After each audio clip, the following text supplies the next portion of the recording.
Squid Game isn't for the faint of heart. From betrayals to gruesome and unfair games, it's the ultimate test of the human will. And I truly believe that player 124 was doomed from the start. Today I'm going to break down exactly why he is never walking out with the prize money and is doomed to fail and basically die. Nam-gyu worked as a club promoter before entering the games.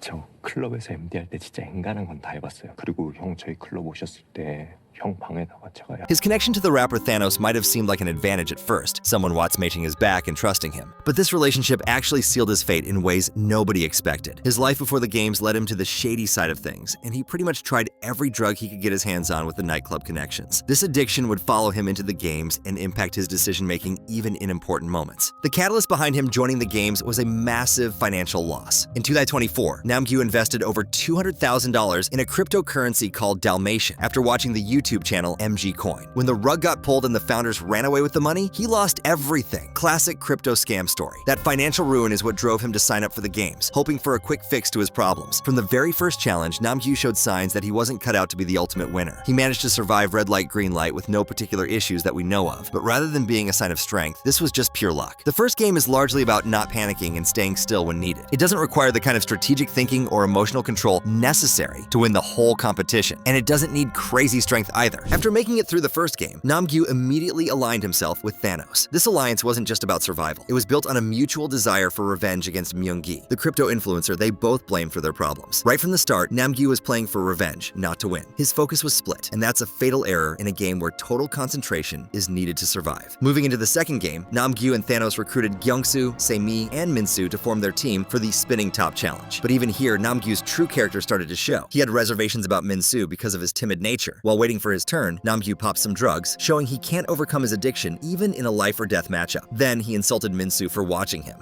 약쟁이 새끼.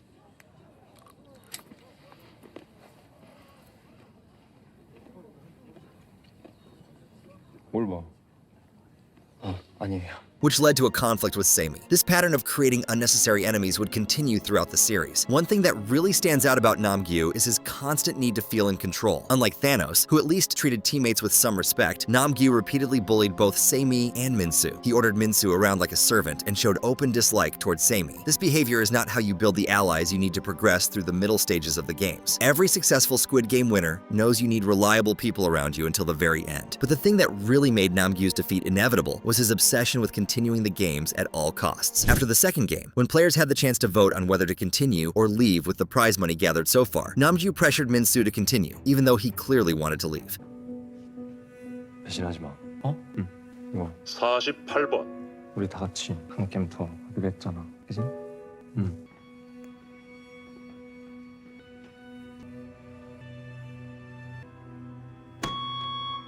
Nam-gyu couldn't see past his own needs, unable to recognize when cutting losses might be the smarter move. This same short-sightedness showed in the bathroom confrontation with Mousait. Nam-gyu and Thanos cornered him for voting to end the games, accusing him of being a traitor. They couldn't understand that someone might have legit reasons for wanting to leave with their lives. In Nam-gyu's mind, it was all or nothing. This binary thinking is exactly what the game makers exploit to keep players fighting each other instead of the system. The third game is where Nam-gyu's true colors really showed. When the number called was 4, Thanos kicked Gyeongsu away so that he, Nam-gyu, Min-soo, and Sae-mi could form a group of 4. When Min-soo asked what happened to Gyeongsu, Nam-gyu angrily told him they would never be friends or equals. 남규야 경수는 어떻게 됐어?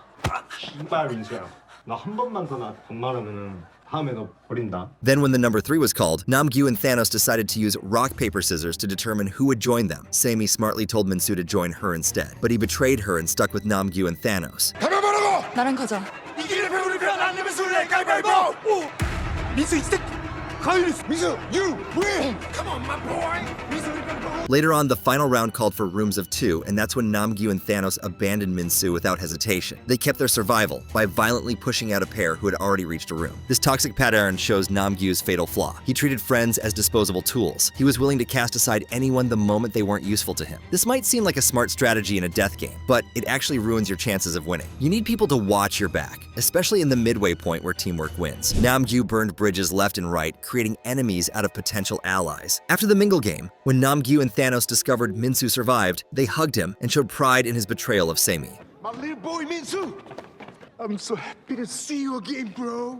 야, 민수야, 형 네 걱정 얼마나 많이 했는지 알아? 형 네 손잡고 뛰는 줄 알았어. 근데 뛰다 보니까 이 새끼더라고.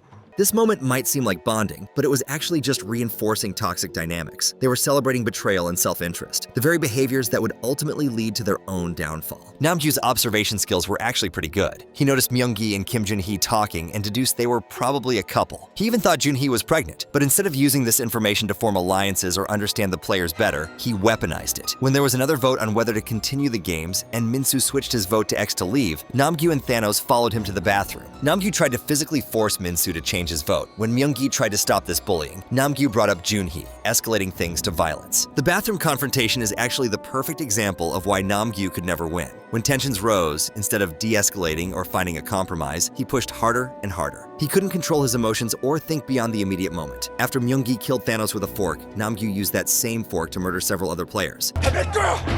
돈도 여자도.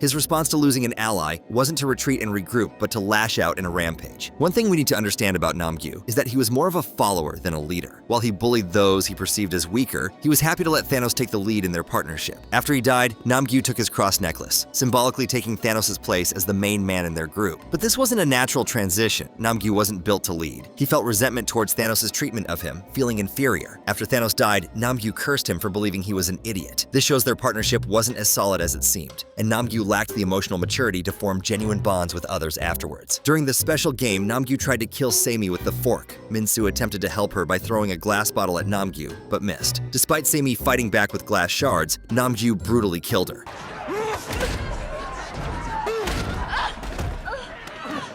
세미 누나, 빨리 일어나.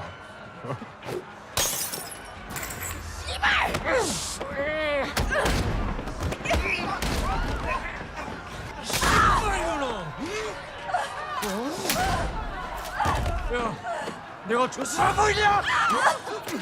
This moment showed Nam-gyu's capacity for extreme violence, but also his tunnel vision. He was so focused on eliminating one opponent that he failed to pay attention to those around him. Each enemy he made was another person who wouldn't help him when he needed it most. Nam-gyu's comment about escaping the fear of death by telling yourself you don't care whether you live or die reveals his flawed mindset. This approach might seem brave, but it's actually a form of surrender. Winners in the Squid Game are those who value their lives enough to fight for them, not those who pretend not to care whether they live or die. This mindset made Nam-gyu reckless where he needed to be calculated, aggressive where he needed to be patient. What really separates Nam-gyu from potential winners is his lack of adaptability. Throughout the games, we see him doubling down on the same strategies and behaviors, even when they're clearly not working. He continued to bully others and kept using drugs despite the need for deep thinking in the games. He maintained his alliance with Thanos even though their obsession with revenge distracted them from the goal of winning. A true winner needs to be able to read the room and modify their approach based on the specific challenge and dynamics of the moment. Nam-gyu showed no flexibility in this way. He was a one-note player in a complex symphony of survival. Now, some people might argue that Nam-gyu's ruthlessness could have carried him all the way to the end. After all, being willing to betray and kill others without hesitation seems like it would be an advantage in the final games. But this mistakes what it takes to win the Squid Game. The most successful players aren't just ruthless. They're strategic about when to show mercy and when to show strength. Think about how Sang-woo played. They build alliances that get them through the team challenges. They conserve their energy for the moments that really matter later on. Nam-gyu burned through his resources too quickly. He made too many enemies. He exhausted himself with drugs and violence and plots of revenge. By the time the later games arrive, he'll have nothing left in the tank, physically or socially. One thing we know for sure is that winners of the Squid Game need to be able to handle the psychological pressure. They need to stay calm under extreme stress and make rational decisions when everyone around them is panicking. Nam-gyu showed absolutely none of these qualities. He was reactive rather than proactive, emotional rather than calculated. When pushed, he lashed out violently instead of thinking strategically and carefully planning a comeback. The truth is that Nam-gyu was playing a completely different game than the actual winners of Squid Game would play. He wasn't playing to win. He was playing to hurt others, to exact revenge, to feel powerful in a situation where he was ultimately powerless. While the real game was about survival and strategy, Nam-gyu was stuck in a personal vendetta that blinded him to the bigger picture. Even if by some miracle Nam-gyu had made it to the final game, he lacked the mental fortitude to handle the final challenge's mental trials. The final rounds of Squid Game aren't just physical contests, they're psychological warfare. They require players to confront their own values and decide what they're truly willing to do to win. That's why Gi-hun and Sang-woo barely resisted killing one another. Nam-gyu never showed the kind of self-reflection necessary to navigate these moral issues successfully. In many ways, Nam-gyu represents the perfect example of how not to play the Squid Game. His story serves as a cautionary tale for players. Don't make unnecessary enemies. Don't let personal vendettas distract you from the goal of survival. Don't impair your judgment with drugs. Don't burn bridges with allies. Don't mistake cruelty for strength. So could player 124 ever have won the Squid Game? The answer is a resounding no.